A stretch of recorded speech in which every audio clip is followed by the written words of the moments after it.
guys, how's it going? Today I'm here together with Cold Smile, and today we want to talk a little bit about GTO versus exploit. And yeah, Cold Smile, I have a few questions for you lined up. And the first question I want to ask you is, should we try to play GTO at the micro stakes? Should we play super exploitive? What do you think? Or what would be your approach when you would play micro stakes right now? So I think interesting question. First of all, when it comes to playing style, I would say like the exploitative style will always outperform the GTO approach, and that's just because like people make so many mistakes that it's like worth our time to go into like deep exploitative strategies, because the more mistakes players make, the more room for us is there to exploit that, and therefore our win rate will be higher when we compare that to a close to GTO style. And playing like very close to GTO is always a lot harder. So if we talk playing styles, I think GTO is not optimal in the lower stakes, but exploiting your opponents to the absolute maximum will always be the biggest winner. But what is your take on that? Like GTO is possible on low stakes, or like not necessary at all? Why would we even care about GTO? Yeah, also great question. I think GTO will always win, right? This is the reason why GTO works so well, because it can definitely win in all the fields. But like you mentioned, the exploitive style will win just way more money in the long run on the micro stakes, because players make such fundamental mistakes, especially when you want to move up in stakes or just build the correct or good game plan against better opponents. You need to understand the theory. So how does the game work? How should my range look like on the turn? And when you never looked into this, it's super complicated to learn the fundamentals. When you always play super exploitive and thus just see, oh, he's folding too many hands on the river, or he's calling too many hands on the river, and you play only based on stats, then you have no idea how you could play against an opponent when you have no stats. So how do you play against an unknown when you have a super exploitive game plan? You're probably super out of line, and a good player can definitely exploit you a ton, and you will lose a bunch of money. So as soon as you move up in stakes, the other players will outperform you, and you will lose a bunch of money. That's, I think, a huge problem. So what do you think are the biggest mistakes right now at the micro stakes? Yeah, I think you named already a few of them. Biggest mistakes is like currently the environment or the player pool. What they are doing is they're exploiting things from what they are thinking that is correct. I'm going to rephrase, excuse me. They're exploiting things they see in their heart, or they know from friends or from player pool tendencies. Like people are not bluffing this spot, they never bluff here, they always call there, and they make like very extreme assumptions about the player pool and then act accordingly. But without knowing what's happening in theory or what they are supposed to do, this is kind of messed up. This is like, racing a car in like a Formula One car without having a driver's license. Like you don't even know like how to put in first gear, but you already try to win the race. So this is basically number one mistake, I would say, like that they are exploiting, but they don't really know what they are exploiting or why, or like how it should be done and how it should be done in theory. So players need to step back a little bit and then focus on the GTO fundamentals, like what is happening in theory. Not like, I'm not talking like the super complicated stuff, but like the basic fundamentals, like 3-bet pots, small blind versus button, like simplified c-bet strategies, playing against the big blind. Why do we c-bet big? Why do we do c-bet small? What hands are good to double barrel? Stuff like that. And then after knowing what you are doing or what you are supposed to do in theory, then you can deviate according to what your player pool is doing right or wrong. Right? So if you see someone critically overfolding to turn bets, then you just know, okay, this hand is never a turn bet because of reason A, B, C. But then you could just do it anyway because you get so many folds. So I think that's like a pretty big mistake, like small stakes players do a lot. Do you have another like big mistake that you can come up with? Yeah, definitely players are calling too many bets. They're bluff catching too light on the turn and row in general. So what we want to do is usually value bet as thin as we can. And even when you play an exploitative style and you see, oh, this villain is calling too much on the river, he's basically never folding. How thin is too thin, right? So what or how does our value range look like?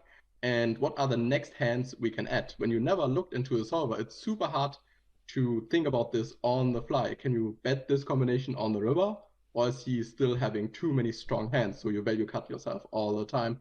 I think with this, the solver or GTO approach just helps you a ton. And the same applies to sizings, right? When you never looked into the theory, you probably only have one sizing. Many players only have one sizing, maybe two, that's about it.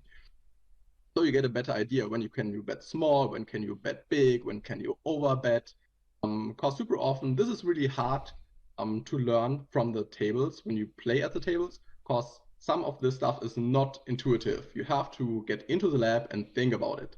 And I think this is can really improve our game a lot when we look into those stuff. Yeah.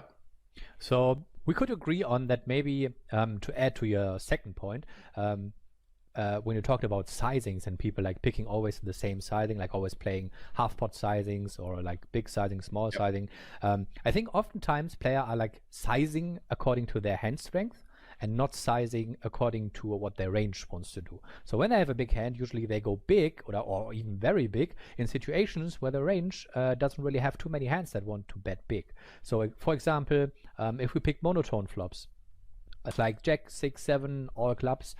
There's no big betting at all. There's only small betting, lots of 25% bets, 33%, even on turn cards, which are not changing anything. Lots of small betting. There's no aggressive action, basically. Those boards get played super passively if you look into theory and GTO theory. And then players suddenly start to like over betting, shoving those flops, betting very big. And this is usually a pretty strong indication of a very strong hand. So this is actually, I think, maybe the biggest exploit you can do at those stakes. And this is not stopping like on NL25, NL50, or NL100. This goes up to NL500. Even 500 Zoom players, even myself, sometimes I just my hand gets just my sizing gets triggered by my hand sometimes, because I'm not exactly 100% sure how this spot works, so I just do what my hand wants to do right now, and then basically that leads to mistakes. Yeah, exactly. And when you are the one that knows what is supposed to happen, you can easily identify when people are deviating from those sizings. So when they always go small and then suddenly they go big, then it's a pretty strong indicator of strength. And the other way around as well, if their range wants to go big and they go small, they probably don't have a very strong hand, maybe some medium strength hands, maybe a draw, stuff like that. And you can pick up on that. Like sizing tells, I think, is super underrated to exploit in those player pools for sure. Yeah, I couldn't agree more. Timing tells are also big in micro stakes. No one ever cares about timing, so when they have strong hands, super often snap raise incoming. And what you can also see on the micro and small stakes is that people underbluff a lot, especially on the turn and river dry runouts, because on some board textures, it's just hard to find bluffs. When there is a flush draw or an open and straight draw, a lot of players nowadays have a good idea which hands they need to bluff or should bluff.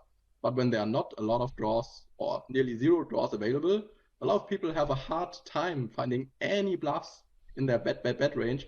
But when they have a strong hand, so a strong top pair or even stronger hand, they know, oh, I can go bet here. But which bluffs do I really have? And in those situations, you can also think about what is the player pool doing. Of course, you want to exploit, so you want to fold more hands to aggression on those super dry boards in which people underbluff. So this is definitely a legit exploit. Think about what is the player pool doing. Maybe you do a little database analysis for your limit, and then you can see, oh, is the player pool really underbluffing? But doing this without sample size, for example, you have like 10 hands on your opponent and you see he's never betting turn. This is not the indicator, right? You have no clue what's going on. And this is also important why we need a solid basis. You need a GTO approach, a solid game plan, that you have an idea what you want to do when you play an unknown. You have no stats, no idea against all the unknowns. And this is, I think, why it's important to have a solid basis to work with. Yeah, for sure. I would agree on that for sure. Another thing you mentioned is underbluffing, so that people are in those small stakes pools underbluffing a lot, especially when they can't have natural bluffs available. Natural bluff, that means basically bricked flush draws, bricked straight draws, when there's absolutely nothing that they need to bluff, or that they have no hand that screams at them, please bluff me, you can't win otherwise. Then people tend to underbluff dramatically. That's true, and I think that's something to pick up on, and I think this is something we can exploit for sure. But it's not necessarily bad, because especially in like NL2, NL5, NL10, people are hero calling so much that it's basically some kind of natural development of the player pool, maybe, that people are just like, the regulars are not bluffing anyone because they got called down like so massively in those big pots that they just say, okay, I'm gonna shut down all my bluffs now because I can print so much money by just never bluffing and just betting my hands for value and get called all the time. So my blue line goes through the roof, my red line slightly losing, but who cares really if my overall win rate is very big then. So this might not even be a mistake. And this is totally fine, right? But I think you should still know the theory. And on a lot of board textures, you maybe have a very weak draw. And when you look into the solution, into the correct solution, what you should bet on the river, you will realize, oh, even so many better draws fold on the river when I bet. So even if he's calling any top pair, I'm still making profit. And then you should realize, oh, I should still have a bluffing range on some board textures, probably not as much as you should have, like you mentioned, but you should still have an idea which hands mandatory bluff in theory on the river to get a better game plan overall, and then you can also try to move up in stakes when the win rate is there. Okay, so how to summarize like the last minutes and all the developments and all the results we got? We have a player pool that kind of knows what they are doing. They don't really know why they're doing it. They just know it works, kind of like the under bluffing stuff, like betting thin for value because you get hero called so much, and then basically have a rough clue what they're doing. But the thing is, they don't really know why are things like that. So what they need to do in order to get better as a player, so they are one step ahead already. So what they need to do to get better as a poker player is step back, look at your fundamentals, how are things looking in theory, and then after knowing what is supposed to happen, knowing, okay, what's the next step, my exploit, according to what I know about my opponent, and then start exploiting, and not like the other way around, like exploiting left and right. He's c-betting a lot, so I'm check raising a lot. Yeah, that's cool, but it doesn't make any sense if he's not folding anything to your raise, right? Then your check raising strategy is still garbage, right? So yeah, I think a good summary would be that they need to like step back a little, look at their fundamentals, go from there, know what's happening in theory, and then then basically exploit their opponents with lots of confidence, because they are the only ones in the player pool that actually know what they are doing. Awesome summary. And I think this is also the problem. And we all played like this, like back in the day. So super exploitive, right? Check raising a bunch, c-betting 100% all the time. It worked. The biggest problem is it worked. But only till the point till the pool realizes what you are doing. And this is also the problem nowadays, that this playing style is exploitive. So someone that picks up on this can exploit you. And I think this is the biggest problem with those exploits. So make sure you know what you're doing, what you are trying to exploit. So in the first place, really try to learn the pool tendencies, how your player pool is playing, what they're doing wrong in general. And yeah, then you can go from there. So yeah, I hope you have a good idea now why GTO is still important, or solid game plan is still important at the low and micro stakes. And yeah, this was for A6 and Cold Smile. Take care, guys. Bye-bye.